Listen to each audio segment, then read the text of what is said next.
CATIA V5 Shape Sculptor, we're going to take a look at slice. So this is available within the editing toolbar. And as we can see, the case study part will be this one. So we have a pin. The pin is currently a mesh. And underneath those two curves, we're going to see that there is a line over there. So the slice will cut the mesh over there based on the positioning of the curve. So if you're gonna take a look, we're gonna have all those lines which will define additional triangles on the mesh. So to better illustrate the functionality of this, though this is the original part available within CATIA documentation. So if I'm gonna press Shift F1 and I'm gonna check the slice, we're gonna see that slice. This will slice a polygon mesh with curves and scans. So we have to select the meshes to be sliced. Afterwards, select the curves or scan used for slicing. Afterwards, you're going to click apply. And we're going to see that a hole is created in the polygonal mesh. Actually, not a hole will be created, but we're going to have that geometry defined on the scan mesh. So to better highlight that, I will go over here and I will just trace a new profile over here. Afterwards, if I will go and check the wireframe, we're gonna see that there are no slice geometry on the mesh where we have that curve. But if I'm gonna go now with slice, we see on the bottom left that we need to select the curves and one or several polygonal mesh. So I will select the curve, which is this one. I will hold down Control because we need a multiple selection. Select this as well. And now the slice feature will look like this. So we're going to have an OK, an apply, and a cancel. I'm going to click on apply. We're going to see how that highlighted over there. So we see roughly where those edges will be. They are positioned like that because they need to pass through various triangles. And afterwards, I'm going to click OK. Now, if I will hide that mesh, so let me just hide the mesh curve. And if I will go, we're going to see how we added those triangles. So the mesh will have that area as well. Now, if we take a look over here, we don't have that information, but keep in mind that if the curve does not lie on the mesh, this will be automatically projected to the mesh. So to highlight that, I will just create a new reference plane over here. Starting from the X and Y, I will go to 50 to the top. We're gonna see that that will be way beyond the profile of the pin. I will go within a different workbench over here. I can choose part design, for example, or generative shape design. What is important is to define a sketch over there. So within that new plane, I will fit all in. And I will come with a profile, for example, a rectangle like that. Afterwards, if I will swap back to Shape Sculptor, if I will activate the slice, again, I'm going to choose the curve. In this case, I will hold down Control because all those lines will all be contained within sketch 1. And afterwards, I will choose the mesh. And we're going to see that we have the apply button once. That will be projected, as we can see, it will be projected like this. And afterwards, if I will click OK, now we have that mesh, let's say, shape added to the profile. So we see even visually how that changed because we have that hard edge over there. If I will go over here and visualize the wireframe, we see that that hasn't been applied over there. So we have it over here. If I will check this, we see the additional triangles. But over here, we don't have them. So let me just reapply that because it should also add those over there. So I want to slice this and I want the mesh as well. we see that the OK button is no longer active over here. And if I will hide that, we're gonna see this will be the output, so we no longer have that additional mesh sliced. Let me just try to recreate that. So I will just go within the same plane, and this time I will go to generative shape design. Even though the sketch will have the same profile in both, I will just make a circle over there.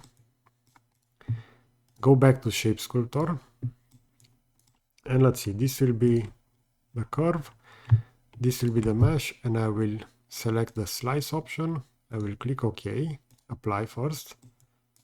So we see that this selected the sketch, and underneath the sketch we should have that circle. But again, that profile will not be positioned over there. If, for example, I will use something like a 3D curve, let me just add in a curve like this. So this I want close, like the one that I created with paint curve.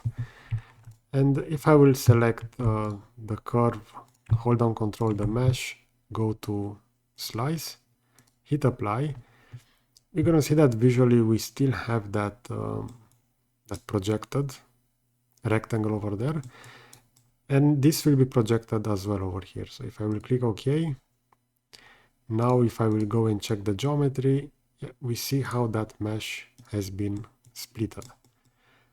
So we see that mainly for Shape Sculptor, it's recommended to use 3D curves, even though we can use planar sketches. We see that in some cases, though, those will not translate onto the surface of the geometry. So we see them over there in preview, but those will not be used to slice the mesh.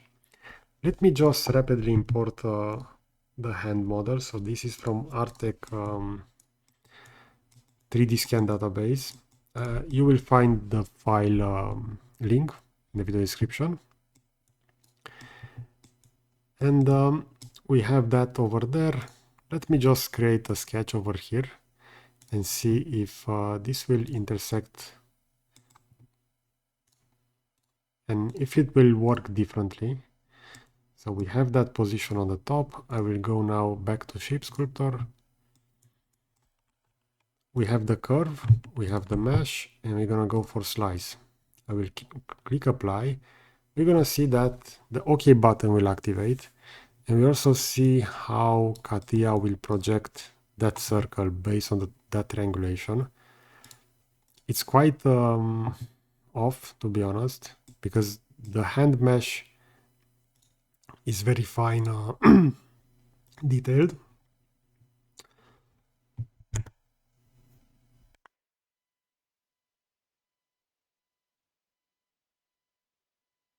So as we can see, that projected circle will be quite off, but I will just click OK for the slice. And if I will jump back to the wireframe, since this is so dense, it is still visible that the outline will be following that offsetted circle. So we can still see that over there embedded, but in my opinion, it's not properly projected because it was quite off. I'm not sure why exactly CATIA projected that circle so differently. So I will just go to part design and I will create a rectangle, and let's see how this rectangle will project, if it will be any different. I see that within that current plane, so I need to define it into the top plane to be on top so that it will be projected to the mesh. And again, jump back to Shape Sculptor, select those profiles, so hold down Control, the mesh, hit slice, hit apply. You're gonna see that preview, and that should be projected. And as we can see, this will be oddly projected as well. So the same as with the circle, but we're gonna have that outline position onto the mesh. So just like with the circle, even though the mesh is quite dense, we can still see it, but it's not according to the sketch. So overall, I feel that this slice tool works best only with paint curves, because if I will go over here and do a paint curve, this will be properly positioned. So select those two, afterwards slice, apply. I'm gonna hit OK. And we're gonna see how this 3D mesh is quite decently approximated compared to other profiles such as the circle or the rectangle. Especially the rectangle is quite oddly projected over there. And if I will zoom in, we're gonna see that we are gonna have that outline imprint into the STL mesh. Okay, so I hope that you find this video useful. We still have a few features that I will address within my future videos. So if you enjoyed this content, I will also position a similar video to the left. I will add this to the playlist, and I will also add the subscribe button over here. So please consider to subscribe so that I will create more videos similar to this one. So that's it. Thanks for watching.